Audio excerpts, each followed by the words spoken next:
Magandang tanghali po sa inyong lahat. Pagsama-samahan po nating iboto ang Partido Liberal sa Mayo Adis. For President Noynoy Aquino, Vice President Mar Rojas,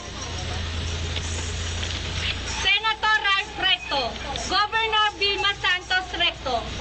For Mayor number 1 sa Balota, Edelberto Abaday. Number 1 sa Balota, Vice Mayor Luis Favorito. For Councilor number 1 sa Balota, Cesar Acub. Number 3 sa Balota, Angie Almerol. Number 7 sa Balota, Rosa Idite.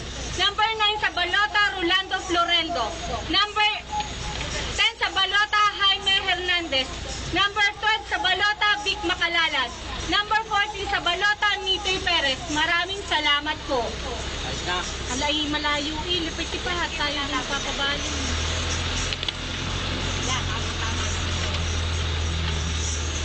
Wala kang bahay dyan. Liit yung pabaling na din yun. Sige, hindi tayo magap mo lang kasutukan. Agro mo. Aray, naka-video. Hindi tayo papabaling. Sige. Ay, siya ang driver. Ay, paano ka mabibidyo?